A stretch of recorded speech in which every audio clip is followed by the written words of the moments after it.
കഥവ് തുറന്നു കിടക്കുന്ന കണ്ടില്ലേ? കേറി വാ. ഒരിടത്തൊന്നും സ്വസ്ഥമായിട്ട് ഇരിക്കാൻ പോലും നാട്ടുകാർ സമ്മതിക്കില്ല. ആ, എന്താ? ഡോക്ടറെ കാണണം. ഡോക്ടർ ഇവിടെ ഇല്ല. വന്നിട്ട് കണ്ടോളാം. എന്തിനാ ഇപ്പൊ കാണുന്നത്? അമ്മാവന് നല്ല സുഖമില്ല, വെല്ലൂര് കൊണ്ടുപോകണം. ആ, ഉടനെ കൊണ്ടുപോകണം. 3000 രൂപയെങ്കിലും ഇല്ലാതെ വെല്ലൂര് പോയി ചികിത്സ കഴിഞ്ഞ് തിരിച്ചുവരാൻ ഒക്കെ ഇല്ല. എങ്ങനെയെങ്കിലും രൂപ ഉണ്ടാക്കി കൊണ്ടുപോ. ഞാൻ കൊടുത്തിട്ടുണ്ടാക്കാനാ. പിന്നെ ആരുണ്ടാക്കണം? അമ്മാവന്റെ മോളെ കൊന്നവരുണ്ടാക്കി തരണം. അപ്പൊ താൻ പേടിപ്പിച്ച് കാശ് പിടിക്കാൻ നടക്കുന്നവനാണോ? അമ്മാവന്റെ ആവശ്യത്തിനുള്ള രൂപ ഇടണം. തന്നില്ലെങ്കിലോ? പൊതുജനങ്ങളെ ഇടപെടും. പൊതുജനങ്ങളോട് സമാധാനം പറഞ്ഞോളാം. ഇപ്പൊ താൻ പോ. ഡോക്ടറെ കണ്ടിട്ടേ പോകുന്നുള്ളൂ. ഡോക്ടർ നാട്ടിൽ പോയിരിക്കുക. വരട്ടെ. സപ്പോസ് 2 ദിവസം താമസിച്ചാലോ? താമസിക്കട്ടെ. വന്ന് കണ്ടിട്ടേ ഞാൻ പോകുന്നുള്ളൂ. സത്യാഗ്രഹമാണോ? ചിലപ്പോഴെങ്ങനെയൊക്കെ. ചേടാ, ഇതൊരു ഗ്രഹപ്പഴയായല്ലോ. അല്ല, പോകാനാ പറഞ്ഞത്? ഞാൻ പോകത്തില്ല. പോകത്തില്ലെന്നോ? എന്താ നോക്കി പേടിപ്പിക്കുകയാണോ? എന്നോട് നോക്ക്. ഞാനിച്ചിരി പ്രായമായി പോയെന്ന് വെച്ച് എന്റെ ആരോഗ്യത്തിന് കുഴപ്പമൊന്നും വന്നിട്ടില്ല. അറിയാമോ?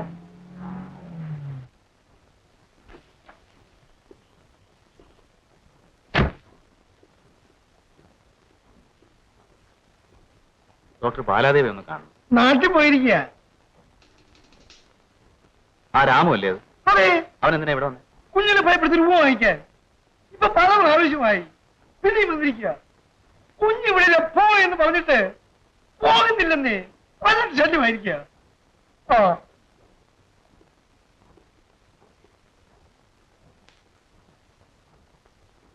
താൻ എന്തിനാ ഇവിടെ വന്നിരിക്കുന്നേ? ഡോക്ടറെ കാരണം. അവരിവിടെ ഇല്ലെന്ന് പറഞ്ഞില്ലേ?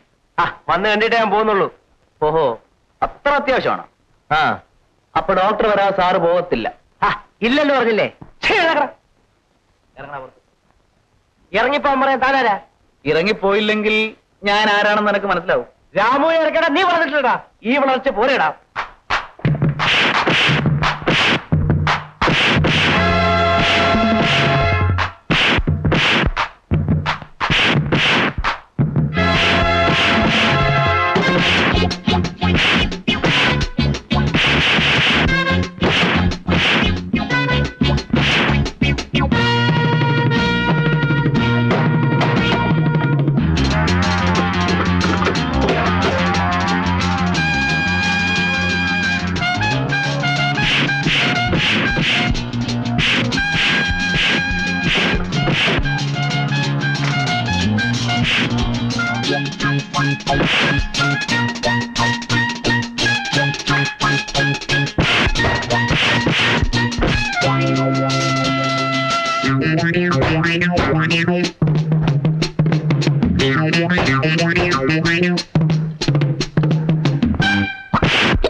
ഇനി പൊയ്ക്കോ.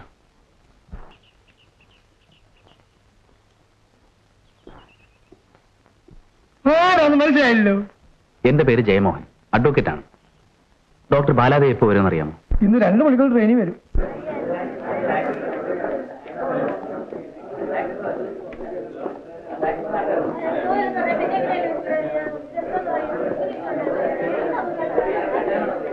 ബാലെ, വളരെ ഗൗരവമുള്ളൊരു കാര്യം പറയാനുണ്ട്. എന്റെ കൂടെ കാറിലേക്ക് വരാമോ? ഇല്ല. ആളൊഴിഞ്ഞ ആ ഭാഗത്തേക്ക് മാറിയെന്ന് ഒരു 5 മിനിറ്റ് സംസാരിക്കാമോ? സംസാരിക്കാം. വരൂ, ഇരിക്കൂ. പറയൂ. ബാലാദേവിയുടെ പേരിൽ പോലീസ് ഒരു കേസ് ചാർജ് ചെയ്തിട്ടുണ്ട്. ഓഹോ, അതറിഞ്ഞുകൊണ്ട് വന്നിരിക്കാണോ എന്നെ നോക്കി ചിരിക്കാൻ? ഞാൻ ബാലയെ നോക്കി ചിരിച്ചിട്ടുണ്ട്.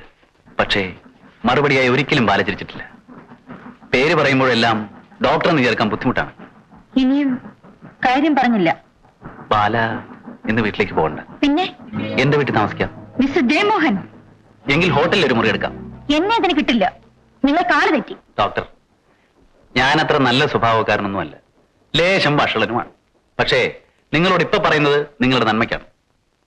എനിക്കൊരു വിഷമസ്ഥിതി വന്നപ്പോൾ അതിന് മുതലെടുക്കാൻ പല വിധത്തിൽ പലരും ശ്രമിക്കുന്നുണ്ട്. നിങ്ങളുടെ താല്പര്യം പണമല്ലെന്ന് മാത്രം. അതെന്തോ ആട്ടെ. നിങ്ങളുടെ കേസ് ഞാൻ ബാധിക്കാം. ഒരു വക്കാലത്ത് ഫോം ഒപ്പിട്ട് തരൂ. വണ്ടിയിൽ ഫോം ഇരിപ്പുണ്ട്. എനിക്ക് ആലോചിക്കാനുണ്ട്. എന്റെ ഒരു ബന്ധു 2 ദിവസത്തിനകം വരും.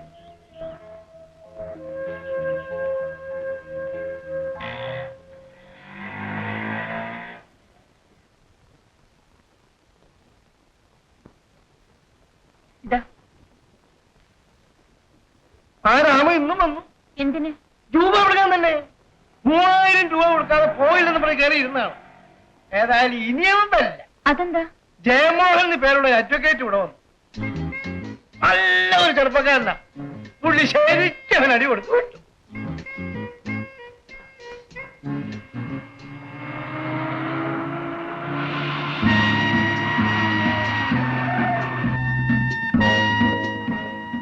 ഡോക്ടർ ബാലാദേവി അല്ലേ? അതെ. നിങ്ങളെ അറസ്റ്റ് ചെയ്യാനാണ് വന്നത്. വരികയല്ലേ?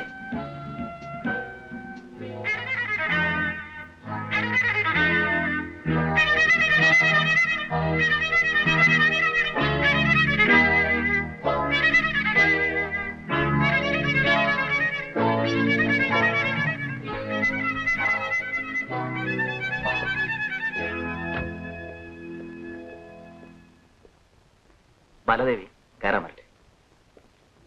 ഹലോ വക്കീൽ സാർ. ഹലോ. സംഭവം മനസ്സിലായി. സെക്ഷൻ 304A അല്ലേ ഒഫൻസ്? 302 ഇടാൻ ചില സമ്മർദ്ദം ചെലുത്തി. പക്ഷെ ഞങ്ങൾ 304A ഇട്ടിട്ടുള്ളൂ. അപ്പോ ബെയിലബിൾ ആണല്ലോ? അതെ. എന്റെ ജാമ്യം പോരെ? ധാരാളം. അപ്പോ ഞങ്ങൾ സ്റ്റേഷനിലേക്ക് വരാം. ശരി, വരട്ടെ. ഞാൻ വണ്ടി മാറ്റി തരാം. ഓക്കെ.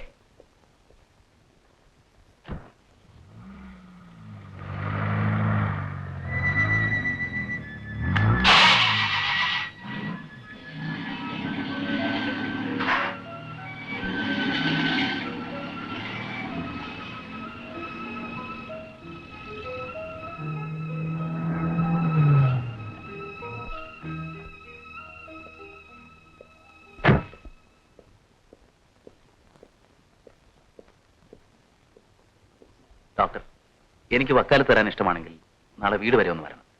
വീടിനോട് ചേർന്ന് തന്നെയാണോ ഓഫീസ്?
ജയമോഹനെ കാണാനാണ് വന്നത്.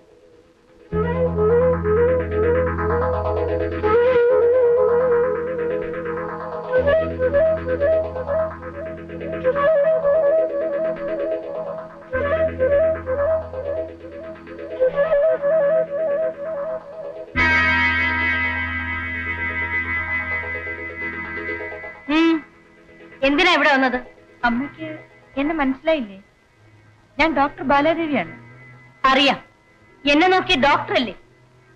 ഇവിടെ വന്നതിൽ അത്ഭുതം തോന്നുന്നു. ഇത്തരത്തിലൊരു സ്ത്രീയായിട്ട് അന്ന് കണ്ടപ്പോ തോന്നിയിരുന്നില്ല. അമ്മേ, എനിക്കൊരു കേസുണ്ട്. ഞാൻ അതിന് വന്നതാ. ഡോക്ടർ എപ്പോ വന്നു? ഞാൻ ഇപ്പൊ വന്നതേ ഉള്ളൂ. അമ്മേ, എനിക്കൊരു കപ്പ് കാപ്പി വേണം. ഡോക്ടർ ബാലയ്ക്കും വേണം. ഞാൻ കാപ്പി കുടിച്ചതാണ്. സാരമില്ല, ഒരു കപ്പ് കൂടാവാം. വരൂ.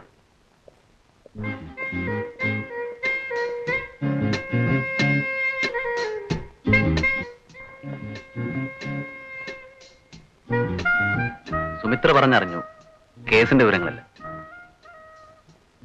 ബാലയുടെ കേസ് വാദിക്കണമെന്ന് എനിക്ക് ആഗ്രഹമുണ്ട്. കാപ്പി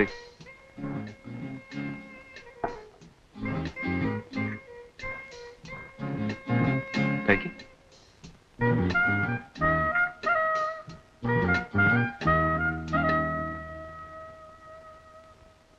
ഞാൻ കേസ് പിടിക്കാൻ ഓടി നടക്കുന്ന ഒരു പറട്ട വക്കീലൊന്നുമല്ല.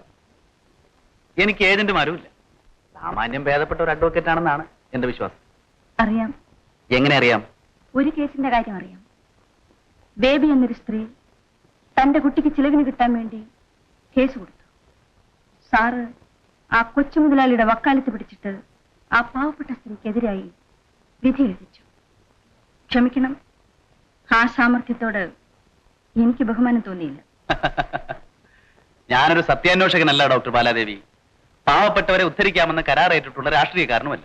ഞാനൊരു അഡ്വക്കേറ്റാണ്. എനിക്ക് വക്കാലത്ത് തരുന്ന കക്ഷികളോടാണ് എന്റെ സത്യസന്ധത. അവർ തരുന്ന കേസ് ആത്മാർത്ഥമായി വാദിക്കുക എന്നതാണ് എന്റെ നീതിബോധം. ഡോക്ടർ ബാലാദേവി നിരപരാധിയായതുകൊണ്ടല്ല കേസ് വാദിക്കണമെന്ന് തോന്നുന്നു. പിന്നെ അത് കുഴയ്ക്കുന്ന ഒരു ചോദ്യമാണ്. തൽക്കാലം എന്നെ ക്ലോസ് ചെയ്യണ്ട. നിങ്ങൾ ദുഃഖിക്കുന്നതിൽ എനിക്ക് വിഷമമുള്ളതുകൊണ്ട് നിങ്ങളുടെ കേസ് വാദിക്കണമെന്ന് തോന്നുന്നു. കേസിൽ നിന്ന് രക്ഷ കിട്ടിയാലും എന്റെ ദുഃഖം തീരെയില്ല. സുഭ എന്റെ സഹോദരൻ വിവാഹം കഴിക്കാനുള്ള കുട്ടിയാണ്. ഈ ദുഃഖത്തിന് ഇപ്പോഴേ പരിഹാരം ഉണ്ടാക്കിയേക്കാം. ഉദ്ദേശിച്ചാലും കൂടുതൽ വഷളനാണ് ഞാനെന്ന് ബാലയ്ക്ക് തോന്നാം. എന്നാലും വിരോധമില്ല. തിലകന്റെ കാമുകി എന്റെയും കാമുകിയായിരുന്നു. മിസ്റ്റർ ജയമോഹൻ, സുഭ എന്റെ സഹോദരന്റെ കാമുകയായതുകൊണ്ടാണോ ഇങ്ങനെ ആക്ഷേപിക്കുന്നത്? ആക്ഷേപിക്കുകയല്ല. ഡോക്ടർ ബാലാദേവിയുടെ സഹോദരൻ ഒരു ശുദ്ധഗതിക്കാരനായതുകൊണ്ട് പറ്റിപ്പോയ പ്രേമമാണ്. അല്പം കൂടെ തെളിച്ചു പറയാം. അവൾ എന്റെ കൂടെ ഒരേ കിടക്കയിൽ ഒരുമിച്ച് കിടന്നിട്ടുണ്ട്. ഒരു പ്രാവശ്യമല്ല, പല പ്രാവശ്യം. ഇനിയും വിശദീകരണം വേണം. അവളുടെ മരണം നിർഭാഗ്യമല്ല, ഭാഗ്യമാണ്. വിശ്വാസം വരുന്നില്ല അല്ലേ? അന്ന് പാർക്കിനടുത്ത് വെച്ച് ഞാൻ ബാലയ്ക്കൊരു ലിഫ്റ്റ് ഓഫർ ചെയ്ത് ഓർമ്മയുണ്ടോ? അന്ന് അവളവിടെ വന്നിരുന്നു. യാദൃച്ഛികമായി കുറച്ചകലെ നിൽക്കുന്ന എന്നെ കണ്ട് ഉടൻ തിരിച്ചു. അല്ലെങ്കിൽ ബാലാദേവിക്ക് അന്ന് തന്നെ മനസ്സിലാകുമായിരുന്നു. അവളുടെ അച്ഛന് നെഞ്ചുവേദനയായിരുന്നതുകൊണ്ട് ഡോക്ടറെ കാണിക്കാൻ പോയിരുന്നു എന്നാണല്ലോ പറഞ്ഞത്. സംശയിക്കണ്ട. കോടതിക്ക് പുറത്ത് ഞാൻ കള്ളം പറയാറില്ല. ഇരിക്കും. ഈ വക്കാലത്ത് ഒപ്പിട്ട് തരും.